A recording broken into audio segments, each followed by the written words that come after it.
So we're going to begin by creating a new query. So we're going to start by create, and we're going to use query design. We're going to add the billing table. So at this point, what we want to do is we want to get some statistical information on our invoice amounts. So we're going to add the field invoice amount 3 times. You don't want to add any other fields, just the invoice amount. And then we're going to begin using the aggregate functions. So in order to do that, we're going to come up to the Query Design tab and choose our Totals button. And once we have our Total button, you'll notice we get a new row. And this row says Total. And right now, everything says Group By. You don't want to try to put calculated fields and functions up here in the field row. You simply want to click in that total row and tell it what functions you want to see. So for example, in the first column, we want to see the minimum, the lowest invoice amount in our database. In the next column, we want to see the average. And then finally, in the last column, we're going to see the maximum. We could end up wanting to see more of these. So for example, this isn't in the book, but I could add invoice amount another time, and I could maybe add the sum if I wanted to see the total.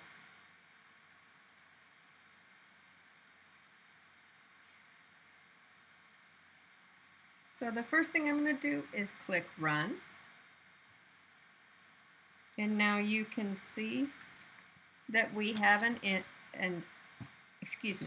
query that shows minimum invoice amount, average, maximum, total. We could have added counts, we could have added several things. But notice, if I go back into Design View, I don't have any formulas in the top row. It's all handled by selecting in the total row. So if I chose invoice amount again, I could say I want a count. When I click Run, now it shows me how many total invoices are in there making up those amounts. So we can add these headings. Notice Access builds in a column heading for us as a default. So now let's take a look at changing those column headings.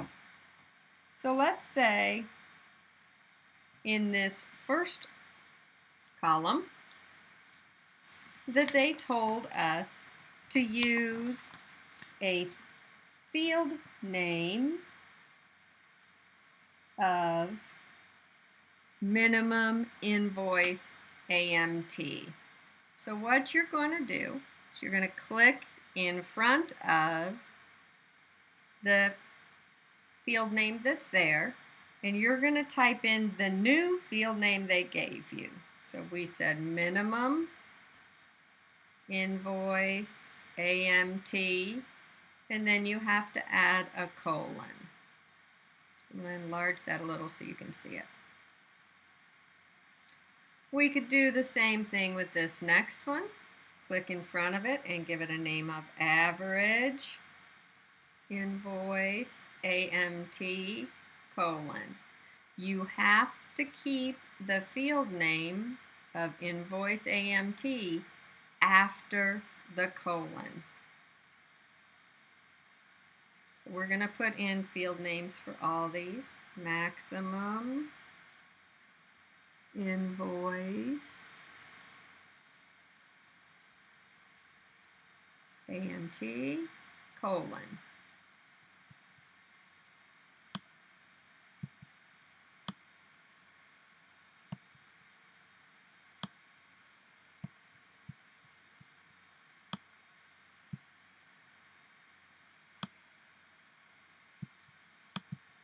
Here we would create the same concept by saying total invoice AMT.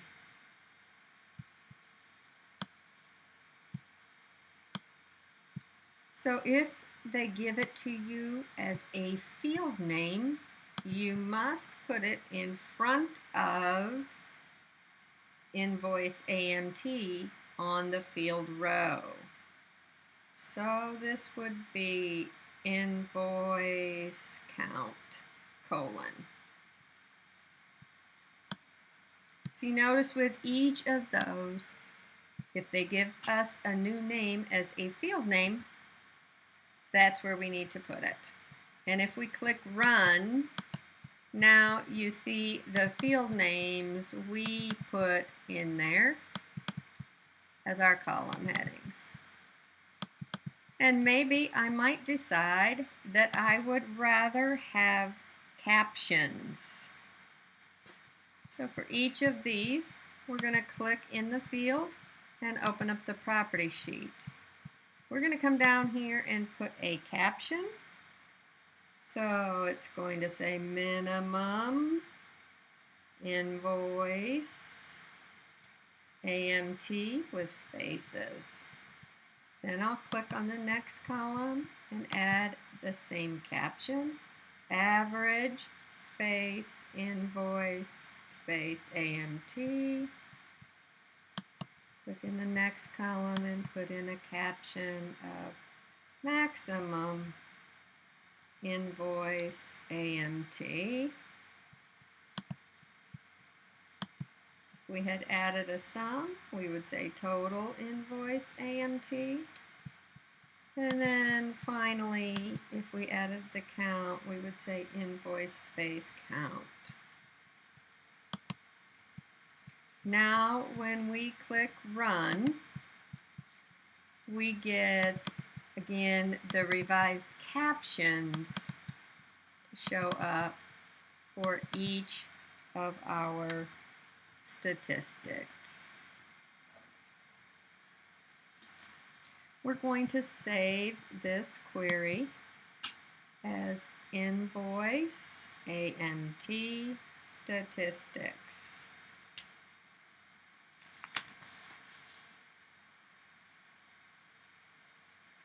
Now, oftentimes, I would also want the ability to group that.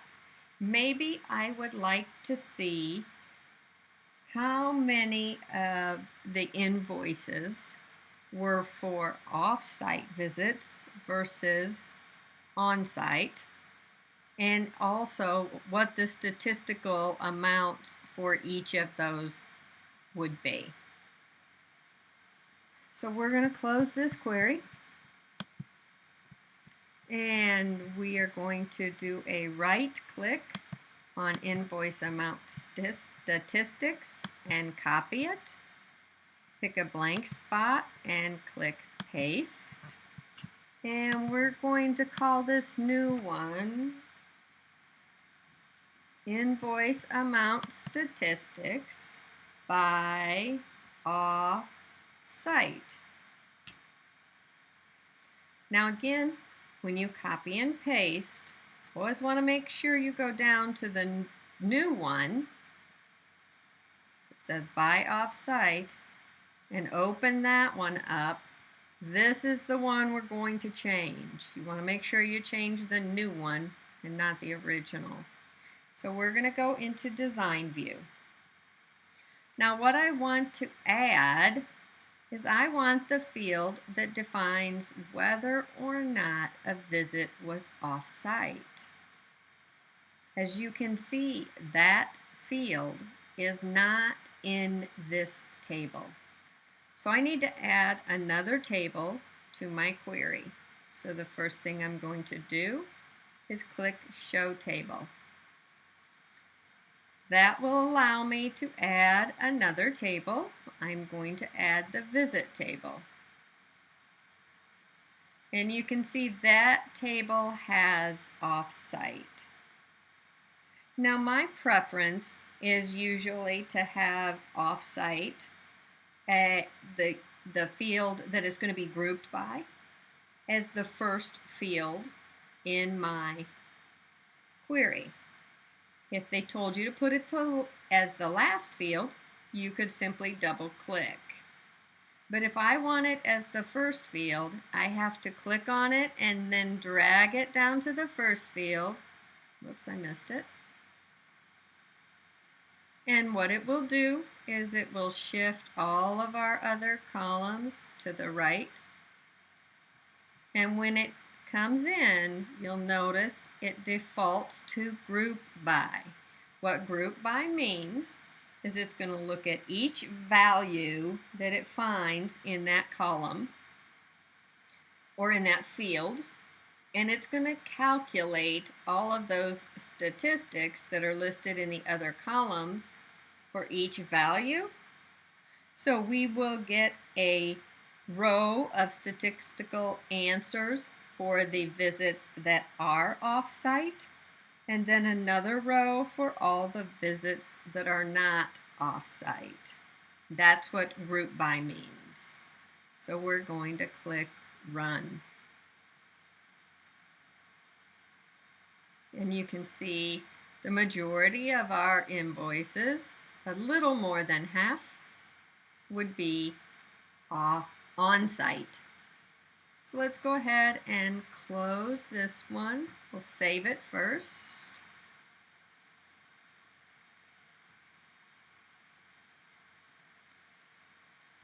What if I wanted to see the same statistics only by the city where the customer lived in? So again, I'm going to do a right click on our statistics and choose copy. Click in a blank space and right click. Okay, we can't. I'm going to collapse that one so I get some blank space, and then I can paste. And this time I am going to say invoice amount statistics by city. Same concept, we're just going to group differently. So I'm going to open up the by city. I want to make sure that's the one you're changing, and you go to the view. Again, the city field is not here. So I'm going to need to link to some other tables. So let's see. Add the visit. I add the animal and I add the owner, then hopefully I can figure out which table has the field I need. See, I need to be able to connect to tables, so I need the ones that link together. So let's see if this works for us. We're going to add city. It's going to say group by, and now we're going to click Run. So now you can see each city and how many invoices we have had in each one, and then the statistical amounts for each one. So these are 3 examples of, yes, we're going to save the changes, of the aggregate totals in a query. You should expect to see on your case exam one that is simply your aggregate totals. You may be asked to include a field name, which goes here, in front of the colon, or you could be asked to add a caption over here that has to go in the property sheet. In addition to that, you should expect to have to do some form of a grouping. The grouping usually requires adding another table to get access to the field that you're trying to group by, and then adding that field with a total saying group by. And I did 2 examples for you to see. Here you were grouping by city, so each city has all of your statistical totals. These 2 queries tend to have a high error rate on the exams, so I strongly encourage you to practice these and review them.